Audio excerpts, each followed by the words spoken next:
আসসালামু আলাইকুম। নিয়মিত বাংলা সংবাদে আপনাদের স্বাগতম। শুরুতেই থাকছে শিরোনাম, এরপর বিস্তারিত।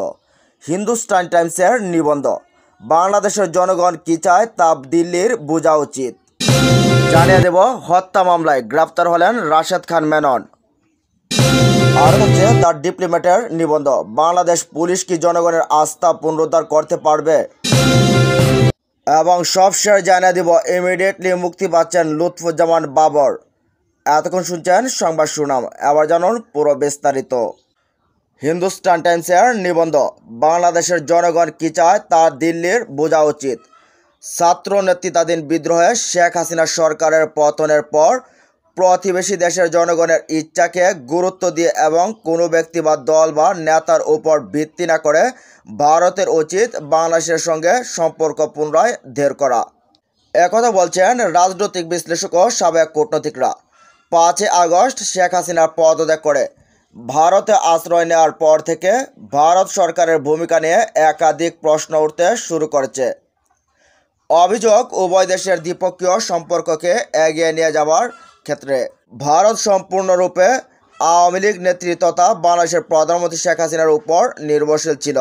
অন্যান্য রাজনৈতিক দল ও সুশীল সমাজের সঙ্গে সম্পর্ক গড়ে তোলার যথেষ্ট পদক্ষেপ নেয়নি। বাংলাদেশের অন্তর্বর্তী সরকারের প্রধান উপদেষ্টা নোবেল বিজয়ী ডক্টর মোহাম্মদ ইউনূস হাসিনার শাসনকে কর্তৃত্ববাদী হিসেবে বর্ণনা করেছেন। ভারতের প্রধানমন্ত্রী নরেন্দ্র মোদী বলেছেন, ভারত তত্ত্বাবধায়ক প্রশাসকের সঙ্গে কাজ করবে। বাংলাদেশের একটি শীর্ষস্থানীয় থিঙ্ক ট্যাঙ্ক বাংলাদেশ এন্টারপ্রাইজ ইনস্টিটিউটের সভাপতি হুমায়ুন কবির হিন্দুস্তান টাইমসকে বলছেন, আমি মনে করি আমাদের নির্দিষ্ট ব্যক্তি বা দলের উপর নির্ভর করা উচিত নয়।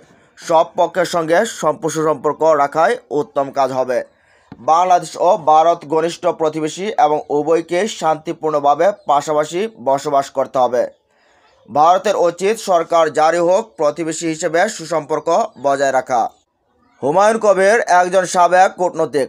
তিনি কলকাতায় বাংলাদেশের ডেপুটি কমিশনার হিসেবে দায়িত্ব পালন করছেন।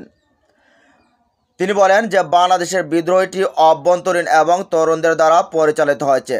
তাদের গলায় 1971 সালে স্বাধীনতা যুদ্ধের চেতনার প্রতিধ্বনি শোনা গেছে। তারা গণতন্ত্র, ন্যায় বিচার এবং স্বচ্ছতার মতো মূল্যবোধ নিয়ে রাস্তায় নেমেছিল।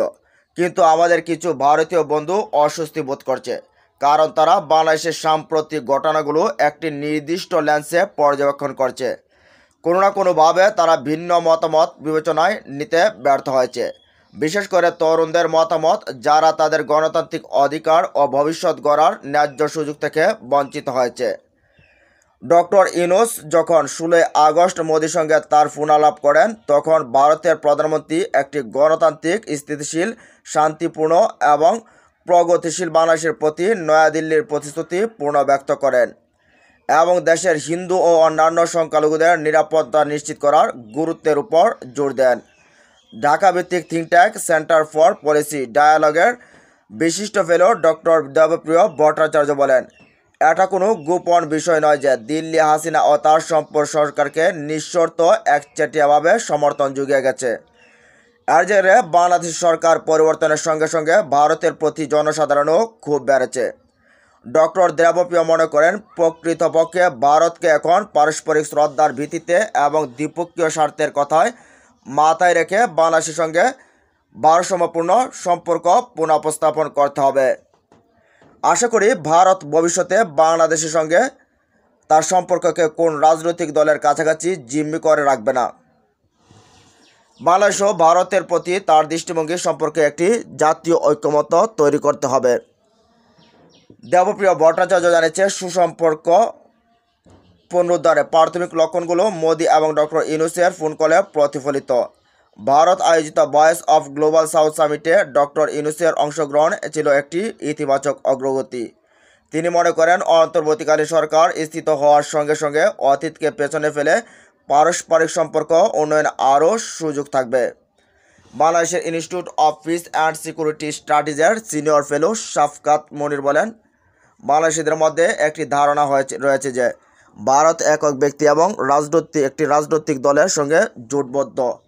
তাই ভারতের জন্য জরুরি ভিত্তিতে ঢাকাকে এবং বাংলাদেশি জনগণকে ইঙ্গিত করা দরকার, তারা প্রতিবেশী দেশের জনগণের সঙ্গে আছে, তারা তাদের আশা আকাঙ্ক্ষার সঙ্গে আছে।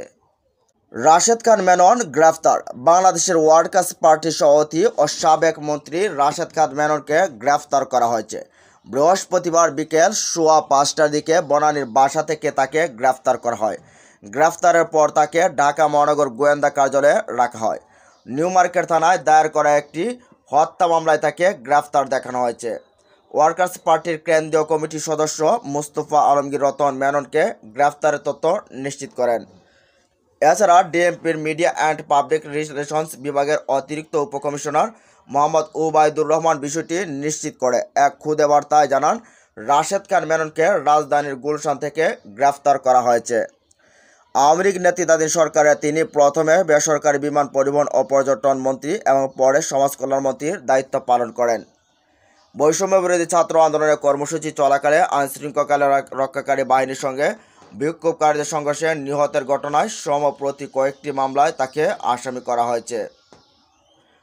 জিয়াউল নামে এক আইনজীবী ঢাকা মহানগর হাকিম সাইফুল ইসলামের আদালতে এ মামলা দায়ের করেন। এর আগে সিলেটের সাবেক প্রধানমন্ত্রী শেখ হাসিনার বিরুদ্ধে মামলা করেন কোটা সংস্কার আন্দোলনের সময় আহত এক ছাত্রদল নেতা।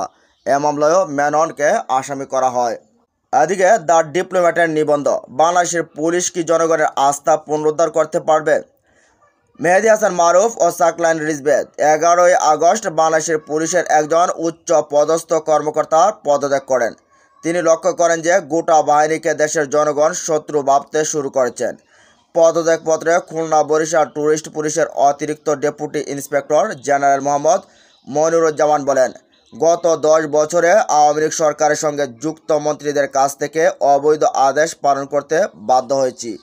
এই নিষ্ঠুর এবং বর্বরচিত আদেশগুলো একটি বেআইনি শাসনকে রক্ষা করা এবং কিছু উচ্চ পদস্থ কর্মকর্তাদের ক্ষমতা এবং আর্থিক লাভকে প্রসারিত করার জন্য কায়েম করা হয়েছিল।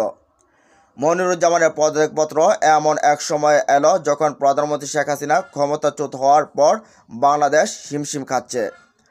2009 সালে হাসিনা থেকে ক্ষমতায় নিয়েছিলেন। বাংলাদেশের সবচেয়ে দীর্ঘমেয়াদী এবং কর্তৃত্ববাদী প্রধানমন্ত্রী হয়ে ওঠেন। এমনকি 4 আগস্ট পর্যন্ত হাসিনার দলীয় কর্মীদের পাশাপাশি পুলিশও বিক্ষোভের সময় আন্দোলনকারীদের উপর নির্মমভাবে হামলা চালিয়েছিল।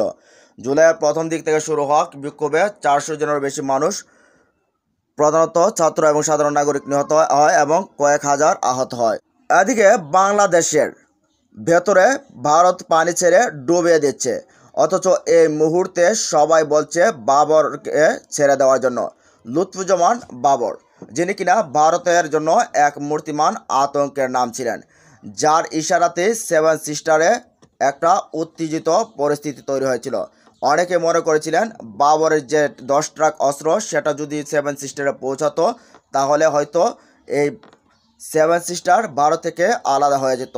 দীর্ঘদিন ধরে তিনি কারাগারে রয়েছেন, তার নামে মৃত্যুদণ্ড সাজা প্রদান করা হয়েছে। তবে এবার সবার দাবি লুৎফুজ্জামান বাবরকে ফিরিয়ে দিন এবং ভারতকে আবার দেখে নেওয়ার জন্য আমাদের লুৎফুজ্জামান বাবরকে প্রয়োজন।